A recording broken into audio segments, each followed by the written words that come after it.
Am I audible? Yes, sir. अ, एक छोटा सा अनाउंसमेंट है।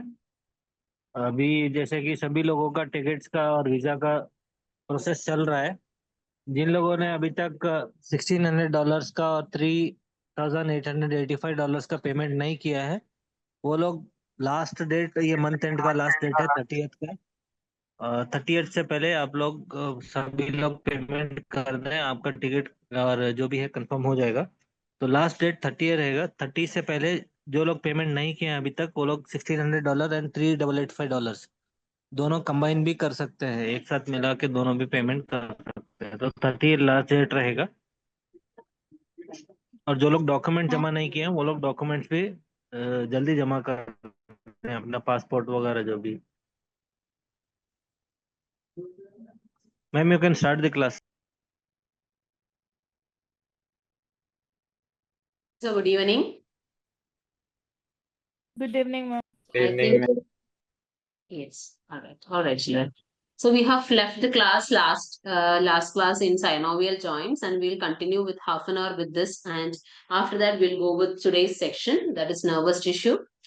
So synovial joints. Hope you have gone through the PowerPoint. So synovial joints are also called as diarthrosis. Diarthrosis. Okay. So why is it called as a synovial joint? Is that because it possesses a joint cavity and the articular ends are closed by fibrous cartilage and most evolved and freely movable. So all these criteria are included in a synovial joint. So for a joint to be called a synovial joint, it should have a joint cavity. The articular ends of the bones has to be covered with fibrous capsule and they have to be freely movable. Okay. So I think we have studied all these peculiarities. I'll just go through in it. I'll rush through it. So the peculiarities are: it should have a fibrous capsule, ligaments, synovial membrane, articular cartilages, bursae, and fat. So fibrous capsule, it completely inverts the joint, and in this picture, the one you are seeing in blue color covering the capsule joint is the fibrous capsule, and the fibrous capsule is made of connective tissue fibers.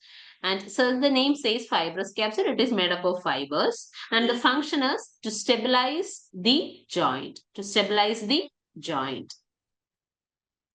Then articular cartilages, it is a thin plate of hyaline cartilage. So that is important. The question can be asked as what type of cartilage is articular cartilage? So it is hyaline cartilage. So what is the function? It provides smooth friction for free movement. So here you can see that the blue colored one which is covering the articulating ends of the bones are articular cartilages, and its function is smooth friction for free movement. The next one is ligaments. So these are the connective tissue which connects two bones. So what is the function of ligaments is that it strengthens the fibrous capsule. So you have a joint and that joint is covered by fibrous capsule, and that fibrous capsule is strengthened by an additional support system which is called as ligaments. So ligaments, what are ligaments? They are connective tissue. Simply they are called as connective tissue connecting two bones, and the function is to strengthen the fibrous capsule of the joint.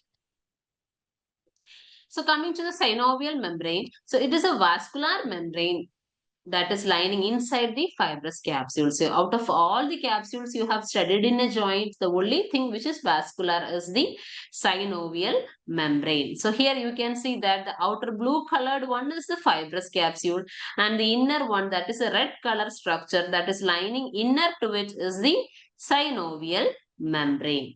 So together with the synovial membrane and fibrous capsule is called as articular capsule. So that is a question. Synovial membrane with fibrous capsule is called as articular capsule. Yes. So the function of synovial membrane is to secrete synovial fluid, and it keeps the joint lubricated. And it also contains some fold of fat. So the function is just lubrication, and it secretes the fluid which is called as synovial fluid. So the compositions of synovial fluid is, it is a proteinaceous fluid. So it contains blood-derived proteins. Hyaluronan lubricin is the main constituent. So it is a glycoprotein. And the cells like monocytes, since it is vascular, it has cells in the blood, which is monocytes, lymphocytes, and macrophages. So next one is a bursae. So bursae is something which connects the, which is present in between the joints. So it is a sac of connective tissue filled with synovial fluid. So it is not something which is very inside the capsule joint. It can be present outside the joint or inside the joint either. So it is just a separate sac of connective tissue which is filled with synovial fluid. So it is located between a tendon and a bone and a muscle and a bone. Okay, so bursae is nothing. It is a connective tissue, separate connective tissue which is filled with synovial fluid. So fat pads, they are called as Haversian pad of fat and they are present inside the joint capsule. So Haversian pad of fat, they are present inside the joint capsule. So these are all the constituents of synovial joint. And now we'll study about the classification. So I told you the synovial joint is highly movable. So based on the number of bones taking part in articulation, we classify the synovial joints into three types: simple joints, compound joints, and complex joints. So simple joints are between two bonds. Compound joints are between more than two bonds. And complex joint, there is something intervening between the bones. That is a menisci or a articular disc. So simple joint is between two bonds. Compound joint, it is between more than two bonds. And complex joint is something is intervening in between them. That is a menisci, either a menisci or an articular disc. So we'll see it one by one. So first one is simple joints. So coming to simple joint, you can see that, let's take an example of interphalangeal joint. So interphalangeal joints are the joints which are seen in your fingers. So when you look at the fingers, joints of the fingers, you can see that only two bonds are participating in forming a joint. So look at this, the arrow is pointing at one of the joint, and here you can see only two bonds are participating in this, the one above and the one below. So this type of joints are called as simple joints, and the example is interphalangeal joint. So simple joints, the example is interphalangeal joint.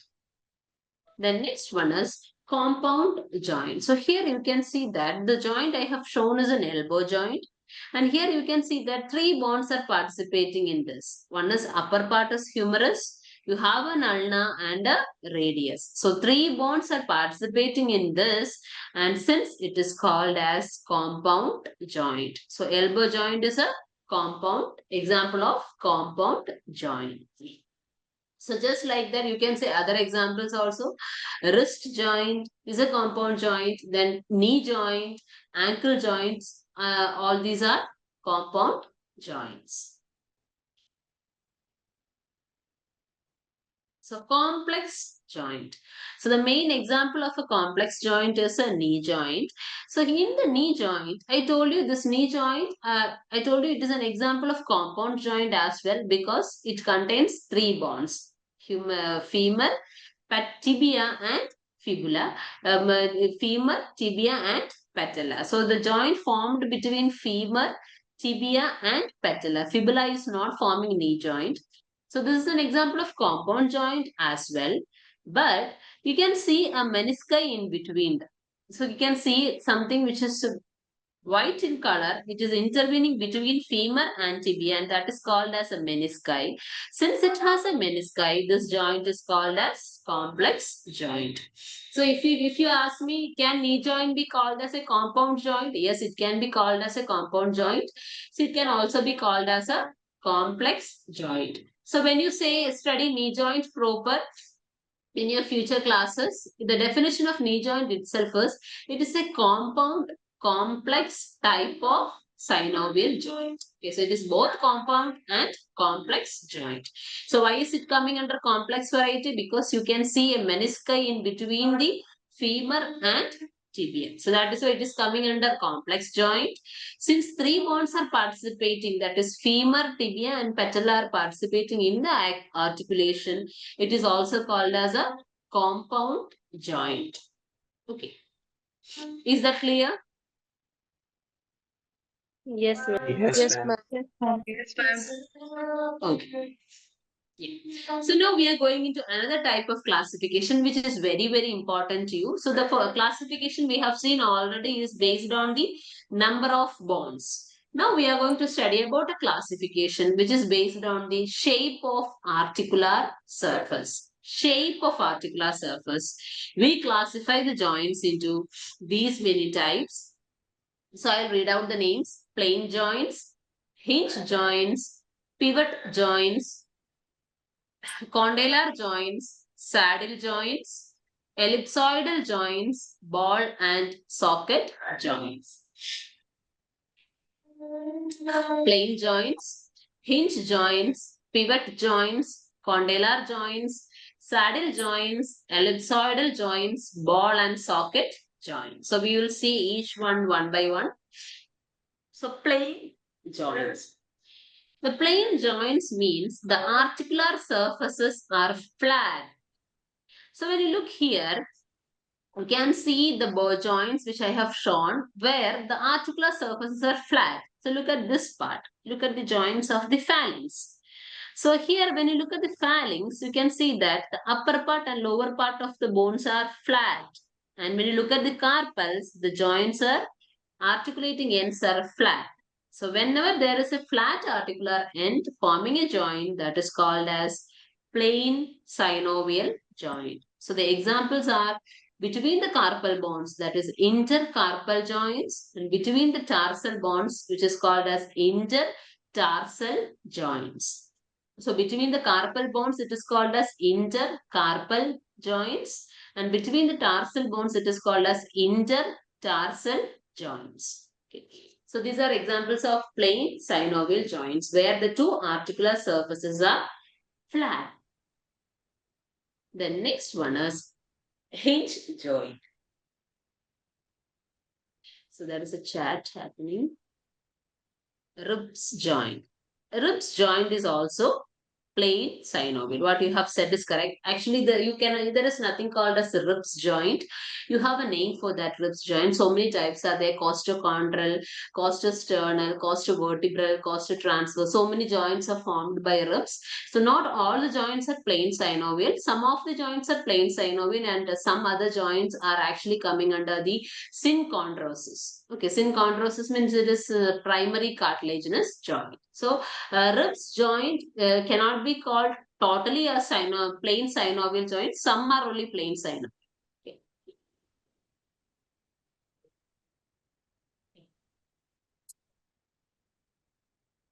Facets also. Facets, which facets I didn't get you?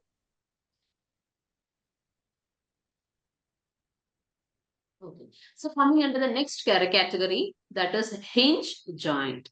So hinge joint, where you can see that one of the articular surface is pulley shaped like the hinge of a door. One of the articular surface is pulley shaped and the other side is just articulating into it, and it is like a hinge of a door. So hinge of a door, you know that it can be open or closed. A door can be open or closed. No other movement will take place. So only an opening and closing will take place at the hinge of a door. Okay. So just like that, there is a joint present in the human body which is like a hinge of a door, where you can see one bone is pulley shaped. The one bone is pulley shaped and the other bone is round. Okay. So the most common type of synovial joint is hinge joint. The one of the biggest example for hinge joint is, the most important example is elbow joint. So elbow joint will come under hinge joint. So this elbow joint is the most common type of synovial joint where one of the articular surface is pulley shaped like a hinge of a door. So next one is pivot joint. So pivot joint is that. Yes. Knee joint is also hinge joint. What you have said is correct, but knee joint is a modified hinge joint. It is not a primary hinge joint. It is somewhat modified type of hinge joint. Okay. So a pure variety of hinge joint, elbow joint is the only example. So rest all the joints, most of the joints you study, hinge joint, a knee joint, ankle joint, everything is modified hinge joint. Okay. Yes. So pivot joints, the examples are, the pivot joint is one bone is round and fits into the concavity of the other bone. The rounded part is supported by ligaments and it should form something called as osteoligamentous ring. So these three criteria has to be shown by a joint to be called as pivot joint.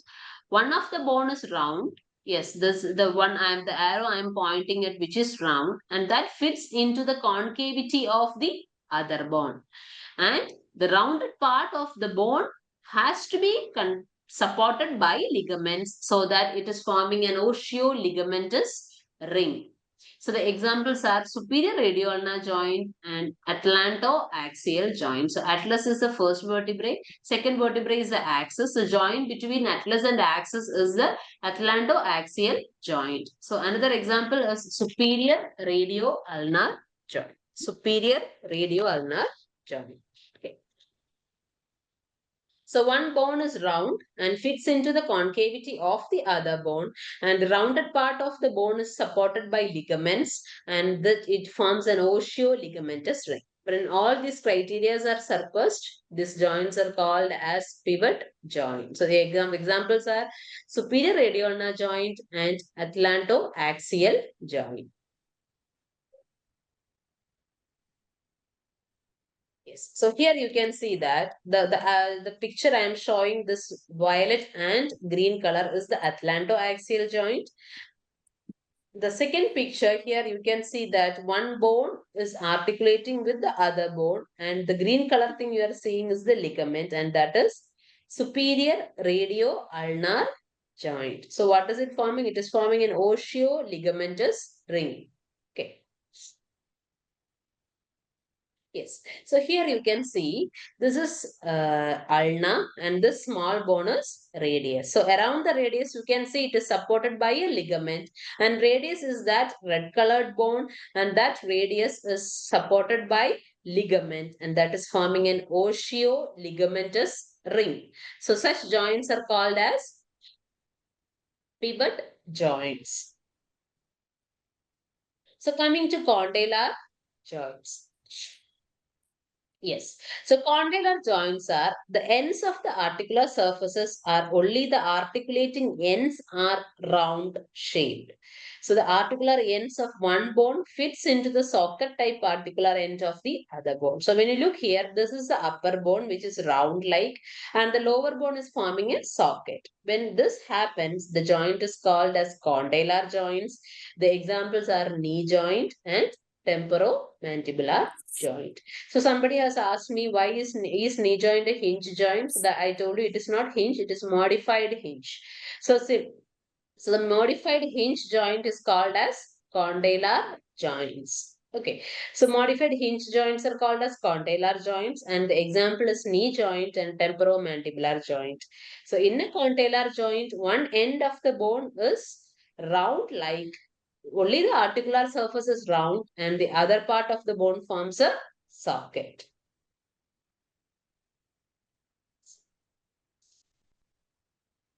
So here you can see that this is temporomandibular joint.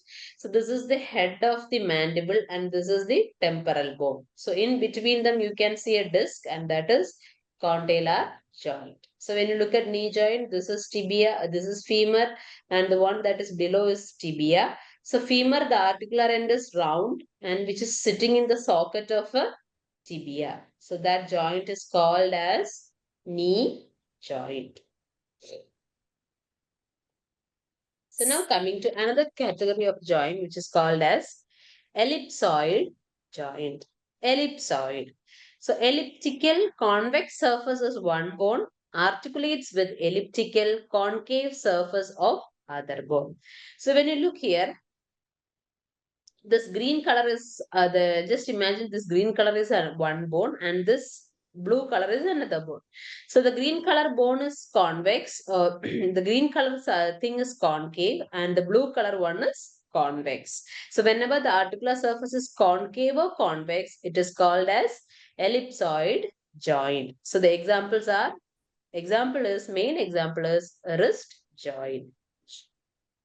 So one of the surface is concave and the other surface is convex. So such type of joints are called as ellipsoidal joint. So the example is wrist joint.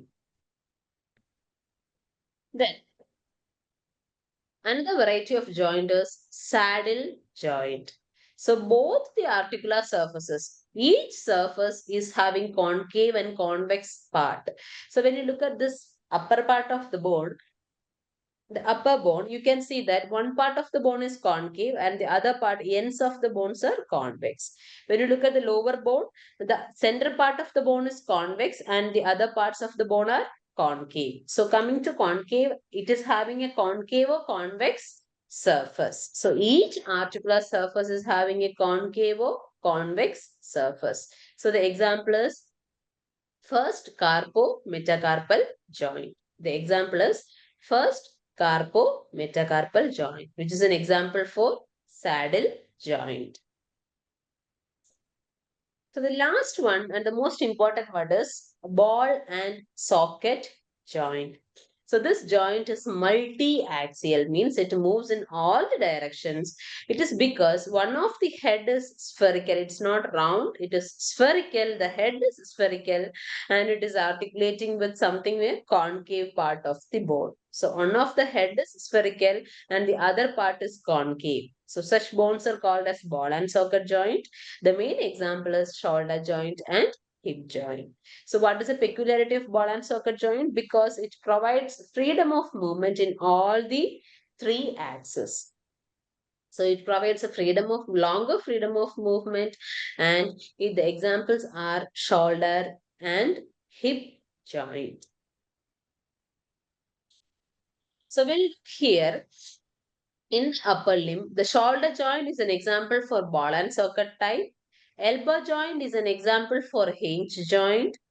The radioulnar joints are pivot joint. Wrist joint is an example for ellipsoidal joint, and the interphalangeal joints or intercarpal joints are plain synovial joints. So when you take an upper limb, the shoulder joint is ball and socket type. The elbow joint is hinge type. The radioulnar joint is pivot joint, and the wrist joint is ellipsoidal joint, and the fingers are plain synovial joints. So based on the planes of movement, the joints are again classified into single plane, it is uniaxial. So the examples are hinge joint and pivot joint. So biaxial means movement takes place in two axes. The examples are ellipsoidal joint, saddle joint, and condylar joint. So why the reason of all these things you will study in your individual chapters? It is just because of the shape of the bones we have classified the joints into axial movements. So when movement is taking place in single axis, it is called as uniaxial. If it takes place in two, it is called as biaxial. If it takes place in more than one axis, it is called as multi-axial. So always and always multi-axial, the example is ball and socket type of joint, and the biaxial joint, the example is condylar joint and ellipsoidal joint. Condylar, ellipsoidal and saddle joint. Uniaxial joints are hinge joint and pivot joint. Hinge and pivot joint. Yes. So that is about joints. So joints mainly you have to study about the classifications and all. So now we'll go on to the next topic of today's, that is nervous system. So all of you please listen to this class because it is very, very important. Nervous system. Yeah. So nervous system is a system which controls and integrates the activities of all other systems of the body. It controls the integration and activity of all other systems of the body, and that is why it is called as the master system of the body. So the question, it is a question, which system of the body is called as master system? It is the nervous system. So some divisions of nervous system. So we classify the nervous system into central nervous system and peripheral nervous system. So central nervous system includes brain and spinal cord.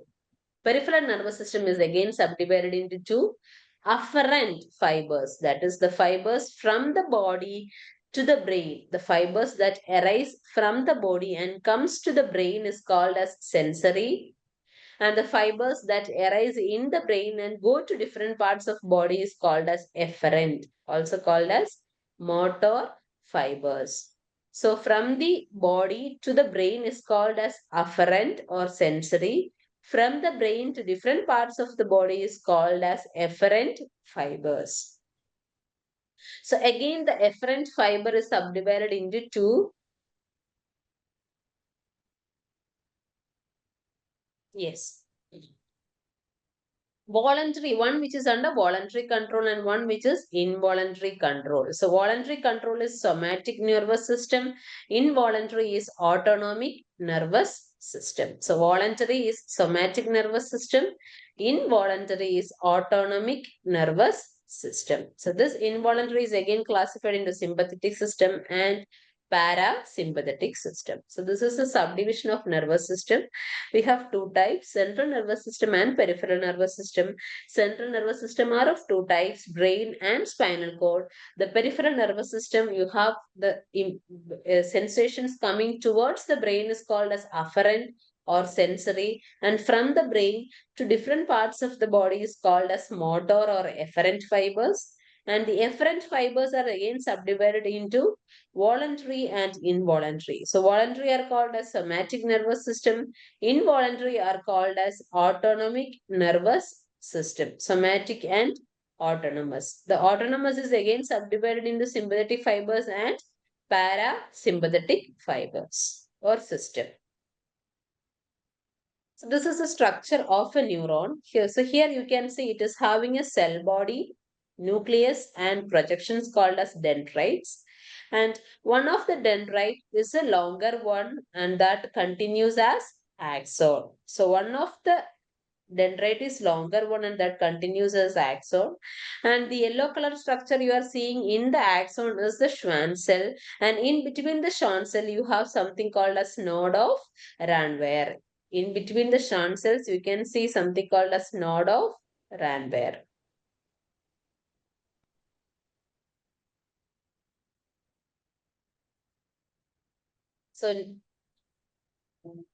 So a nervous system is having a nucleus and a cell body. Cell body has so many numerous projections called as dendrites. And from the dendrites, a longer axon arises and that is called as an axon.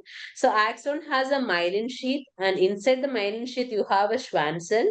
And in between the Schwann cells or the myelin sheath you have some areas and that is called as node of Ranvier.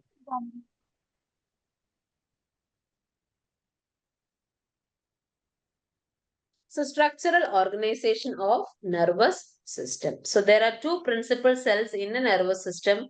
One is neurons and another one is neuroglia. So two principal systems are present in a nervous system. The first system is called as neurons and the second system is called as neuroglia.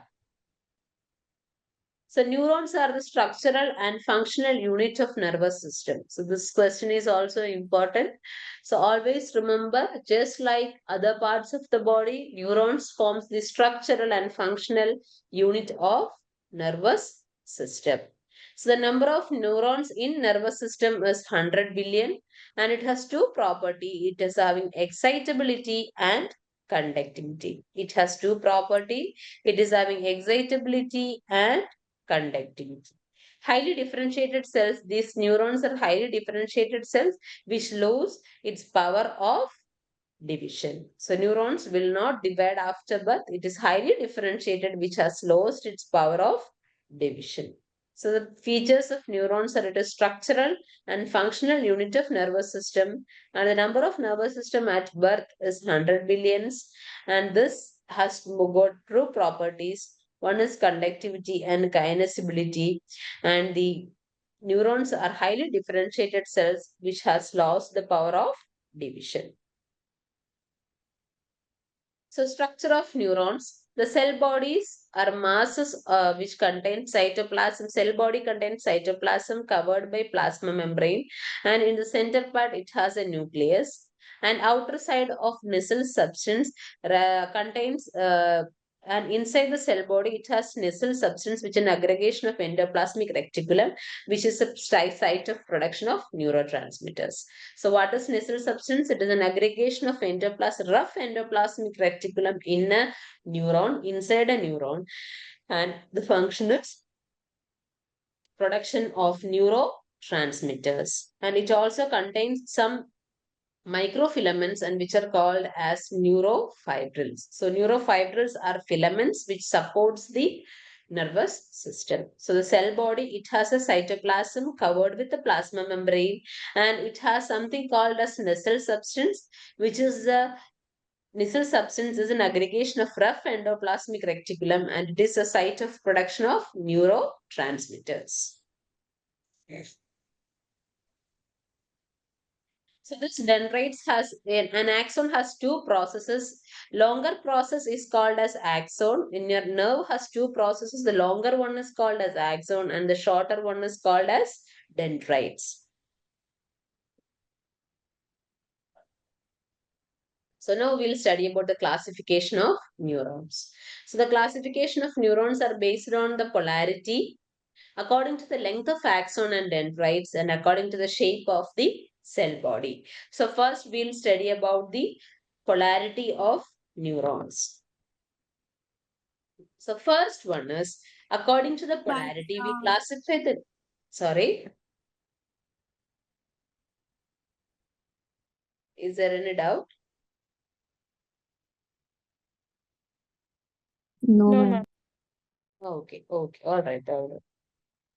So according to polarity, we classify the neurons into three types: pseudo-unipolar neurons, bipolar neurons, and multipolar neurons. Pseudo-unipolar neurons, bipolar neurons, and multipolar neurons.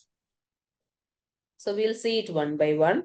So here the structure itself, it has marked bipolar, pseudo-unipolar, and multipolar, which you may know. We'll see each one of it in now. First one is pseudo-unipolar neurons. So pseudo-unipolar, which means it has only a single process, but the single process will emerge and it will divide into two. It doesn't have two processes, it has only a single process. The single process will emerge out, and again the single process will divide into two. The single process will divide into an axon and a dendrite.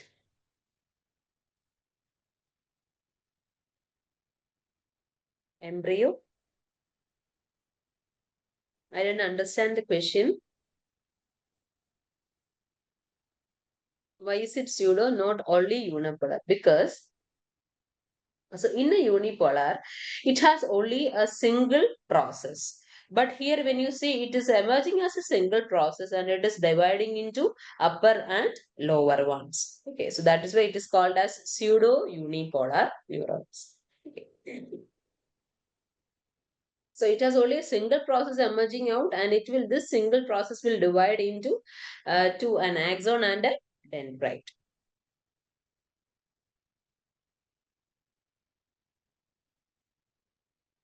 Is it found at embryonic age? Not probably.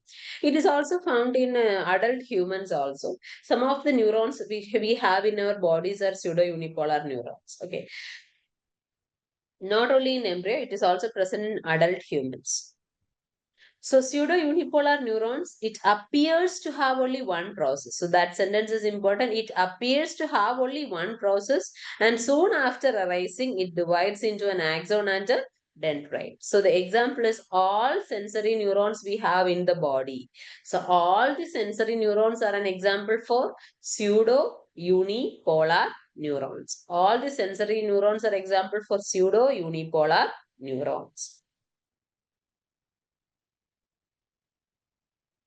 So next one is bipolar neurons. So bipolar, which means you have a cell body, and from that you can see two processes arising. The smaller one is the dendrite and the longer one is the axon. So the example is a retina of eye and olfactory nerves. So retina and olfactory nerves are bipolar neurons. So it has two processes, here one on each side. One acts as a dendrite and the another one acts as an axon. So bipolar neurons, the examples are retina of eye and olfactory nerves. So next one is multipolar neurons. So multipolar, as the name says, it has numerous dendrites arising from a cell body. So this is a cell body and it has numerous dendrites arising, and the only one process is long and which will continue as the axon. So all the motor neurons of the human bodies are multipolar. Just imagine M for M, motor neurons are multipolar, whereas sensory neurons are pseudo unipolar. So the first one, pseudo unipolar. So motor neurons are multipolar, sensory neurons are pseudo unipolar. Okay, so based on the polarity, we have classified the nerves into three types: bipolar, pseudo unipolar, and multipolar.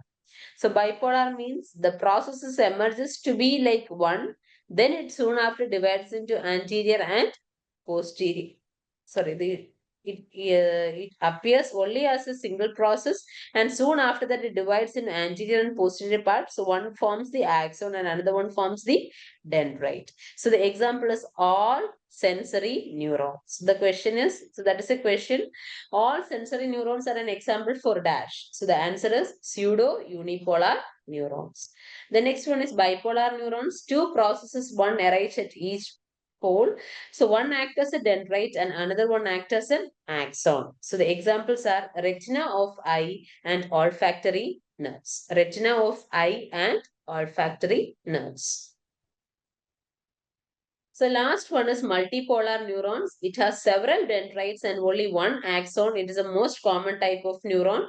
So the example is motor neuron. So all the motor neurons are multipolar. All the sensory neurons are pseudo unipolar.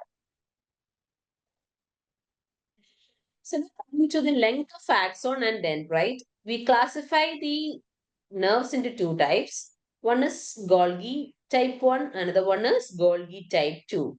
So when you look at this picture, you can see that one is having a longer length, which is called as Golgi type 1. The other one is having a smaller length, which is called as Golgi type 2. So based on the length, the one with longer length is called as Golgi type 1. The one with shorter length is called as Golgi type 2. So Golgi type 1. The neurons have long axon and it is 1 meter long. The axons of the neurons are 1 meter long. And the examples are the pyramidal cells of cerebrum and Purkinje fibers of cerebellum. So cerebrum, you know. So inside the cerebrum and cerebellum, you have some cells which is called as Purkinje cells of cerebrum and pyramidal cells of cerebrum and Purkinje cells of cerebellum. So these are Golgi type 1 because it is having a longer neurons. So next one is Golgi type 2, where the length of axons are short. It microscopically resembles to dendrite. So axons are so small that they resemble the dendrites. So these neurons are called as Golgi type 2. So the examples, there are so many neurons which is present in the cerebrum. So there is no named examples for that. So we call these neurons are interneurons. Interneurons. So, two types of neurons based on the length. One which is having longer axon is called as Golgi type 1. The other which is having shorter axon is called as Golgi type 2. Golgi type 1, the examples are pyramidal cells of cerebrum and Purkinje fibers of cerebellum. And Golgi type 2, the examples are interneurons. So now coming to according to the shape of cell body, we classify the neurons into three types: pyramidal cells, fusiform cells, and pyriform cells. Pyramidal cells, fusiform cells, and pyriform cells. So pyramidal cells, as the name says, it is conical and pyramidal in shape. So when you look here, the cells are conical and pyramidal in shape. So the dendrites and axons arise from the ankles. So when you look here, you can see that the dendrites and axons are arising from the ankles. So these are called as pyramidal cells. So the example again is there is a cell called as pyramidal cell of the brain. So the example is the name, pyramidal cell of the brain. So pyramidal cells are conical or pyramidal in shape, and the dendrites and axons arise from the ankle. They arise from the ankle. The example is pyramidal cells of brain. The next one is fusiform cells.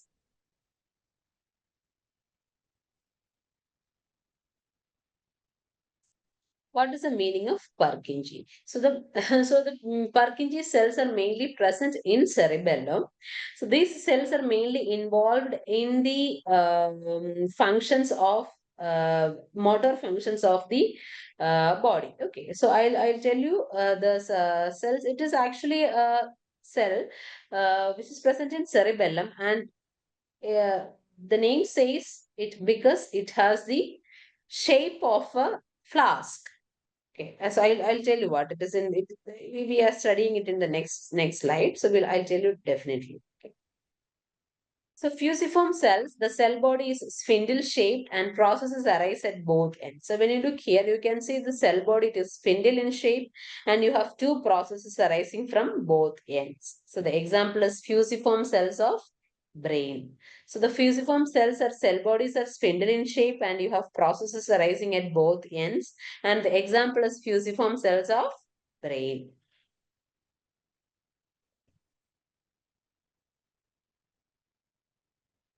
Next one is pyriform cells. So somebody has told me what is Purkinje cell. So this Purkinje cell is something which is having a flask shape, and the dendrites arise from upper end, and the axons arise from the base. So dendrites arise from upper end, axons arise from base, and it is having a flask-like shape, and that cells are called as pyriform cells. And the example for pyriform cells are Purkinje cells of cerebellum. Please switch off the mic. Espresso, made for more. Reshma, क्या पढ़ा Reshma, please switch off the mic.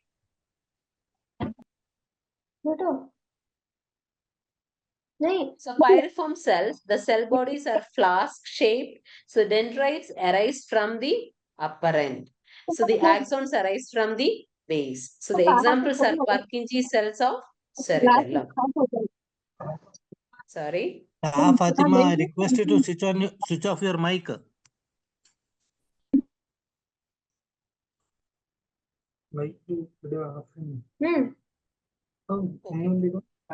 So based on the shape of cell body, we classify the neurons into three types: pyramidal cells, fusiform cells, and pyriform cells. So pyramidal cells, just remember, it is having a pyramid or conical shape. The dendrites or axons arise from the ankles. So the example is pyramidal cells of brain. The next one is fusiform cells. As the name says, the cell bodies is spindle in shape, and the processes arise at both ends. So the examples are fusiform cells of brain. The next one is pyriform cells. The cell body is flask shaped, and the dendrites arising from the upper end and axons arise from the base. Example is Purkinje cells of cerebellum. Yes. So next one we are going to study about is something which is coming under the structural and functional support of axons. So this is very, very important. So this structure is called as neuroglia. So the structural component of nerve is neuroglia and neurons. The neurons we have studied now. Now we are going to study about neuroglia. So neuroglia is something which provide structural and functional support to the axons. So they are highly branched and they occupy the space between the neurons. They are highly branched and they occupy the space between the neurons. And what is the function? They provide structural and functional support to the axons. Structural and functional support to the axons. So we classify the neuroglias into neuroglias in central nervous system and neuroglias in peripheral nervous system. So the neuroglias in central nervous system are classified into three types. Just look at the picture. One is oligodendrocyte. So the first one is astrocyte. Second one is oligodendrocyte, ependymal cells, and microglia. So astrocytes, oligodendrocytes, ependymal cells, and microglia. So we'll see it one by one. First one is astrocytes. So these astrocytes are largest and numerous. So which of the microglia is the largest one? It is astrocytes. Okay, so astrocytes are largest and numerous. And look at this picture, you can see that it is having a star shape. The picture shows that it is having star shape. So astrocytes, they have a star-shaped appearance, and the function is they help in the formation of blood-brain barrier.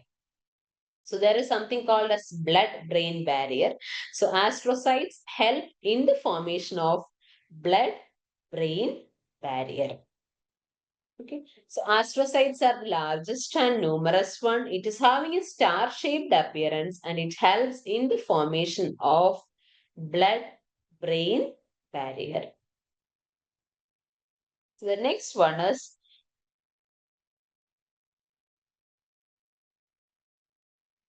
if neurons and neuroglians are both branched, then nervous tissue will be branched in text.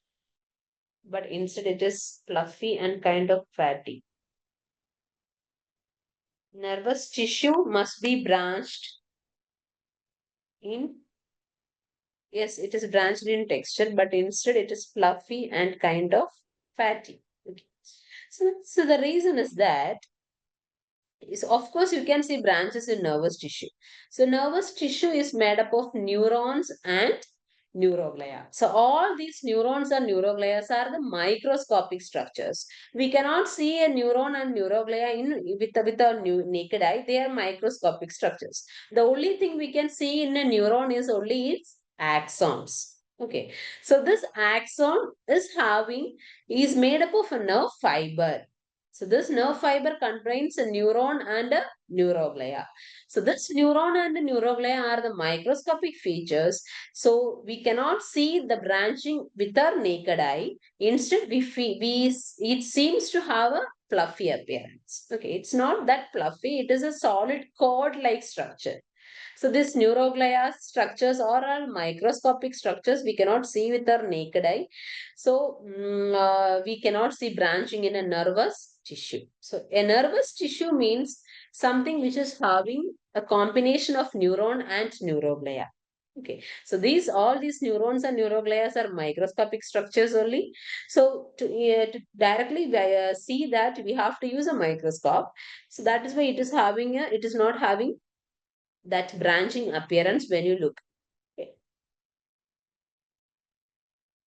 So oligodendrocytes. So coming to oligodendrocytes, they are smaller ones and they forms myelin around the CNS. So the first one we have studied about is astrocyte, which was the largest one and numerous, which helps in the formation of blood-brain barrier. So now we have studied about oligodendrocytes. These are smaller ones and they help in the formation of myelin around CNS. They helps in forming myelin around CNS. So next one is ependymal cells. So ependymal cells are the cells which lines the cavity of brain and spinal cord. So they line the cavities of brain and spinal cord, and the function is they helps in the production of cerebrospinal fluid. So it helps in the production of cerebrospinal fluid. So the examples are so that type of cells are called as ependymal cell. So they lines the cavity of brain and spinal cord, and they help in the production of cerebrospinal fluid. So the last one is microglia. So microglia, we can see that it is also small and it is having a phagocytic function. Phagocytic means protection. So whenever a foreign body enters into a human body, so this cells will help in eliminating that foreign body, and that function is called as phagocytosis. So the function of microglia is phagocytosis. Okay. So phagocytosis is the function of microglia. So I told you the neuroglia in CNS, we divide it into 4 types: astrocytes, oligodendrocytes, ependymal cells, and microglia. So astrocytes are the largest and numerous one. It is having a star-shaped appearance, and it helps in the formation of blood-brain barrier. It helps in the formation of blood-brain barrier. The oligodendrocytes are smaller ones, and they are forms the myelin around CNS.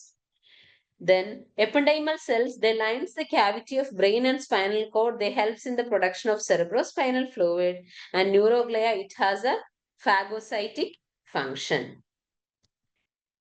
So next one is neuroglia in PNS. So there are 2 types of cells: satellite cells and Schwann cells. Satellite cells and Schwann cells.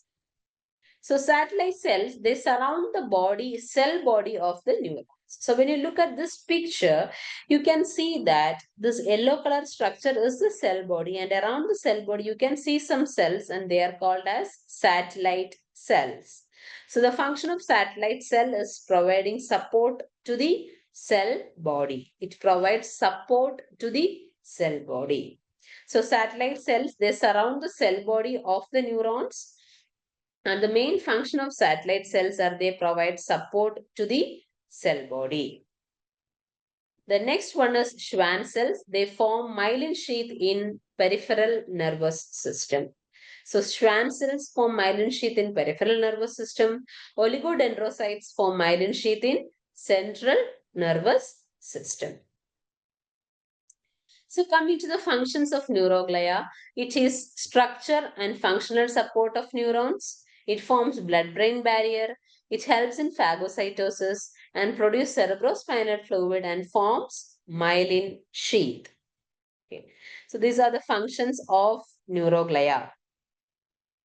So once again I'll tell you this neuroglia is very important. I'll just go through it. So neuroglia is divided into 2 types: neuroglia in CNS and neuroglia in PNS. The neuroglia in CNS are astrocytes, oligodendrocytes, ependymal cells, and microglia. So the astrocytes are largest and numerous one. They help the formation of blood-brain barrier. The oligodendrocytes are smaller and forms myelin around CNS. Ependymal cells helps in the production of cerebrospinal fluid. Microglia are phagocytic in function. And the neuroglia in peripheral nervous system are satellite cells and Schwann cells. The satellite cells, they surround the cell body of the neurons, and the Schwann cells helps in the formation of myelin sheath in peripheral nervous system. So the functions are structural and functional support, blood-brain barrier formation, phagocytosis, production of cerebrospinal fluid, and formation of myelin sheath. So now coming to the coverings of a nerve fiber. So each nerve fiber is enclosed by a delicate connective tissue which is called as endoneurium. So when you look here, you can see this blue colored one is a single nerve fiber, and that nerve fiber is covered by a connective tissue covering which is called as endoneurium. So each group of nerve fiber, that is 4 or 5 nerve fibers together is enclosed by another connective tissue which is called as perineurium. And an entire nerve bundle is covered by another connective tissue which is called as epineurium. So a single muscle fiber is covered by a connective tissue called as endoneurium. A group of muscle fiber is covered by another connective tissue called as perineurium, and such muscle bundle, 2 or 4 muscle bundles, is covered by another connective tissue, and that is called as epineurium. So the covering of a nerve fiber from inside to outside is endoneurium, perineurium, and epineurium. Endoneurium, perineurium, and epineurium. So the types of peripheral nerves are: cranial nerves arise from the brains and spinal nerves arise from the spinal cord. So cranial nerves which arise from the brain are peripheral nerves, and the spinal nerves which arise from spinal cord are also peripheral nerves. So the cranial nerves, we have 12 pairs of cranial nerves. So cranial nerve present in human body is of 12 pairs. They are, first one is olfactory nerve. So this 12 pair is very important for you. So you just study this 12 pairs, by heart the name. The first one is olfactory nerve.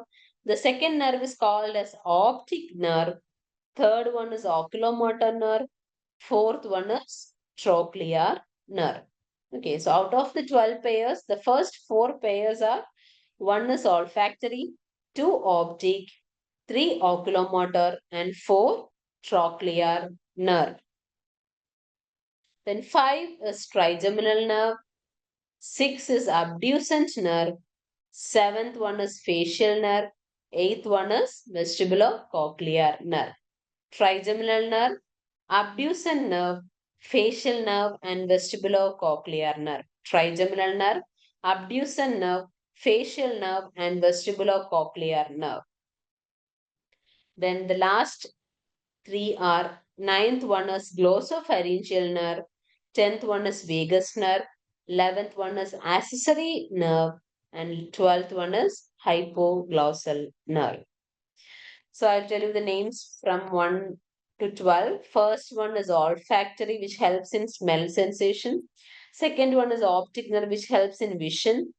Third one is oculomotor nerve, which helps in movement of eye. Fourth one is trochlear nerve, which again helps in the movement of eye. Fifth one is trigeminal nerve, which helps in the sensations. And sixth one is abducent nerve. Seventh one is facial nerve. Eighth one is vestibulocochlear. 9 is glossopharyngeal. 10 is vagus. 11 is accessory nerve. And 12th one is hypoglossal nerve.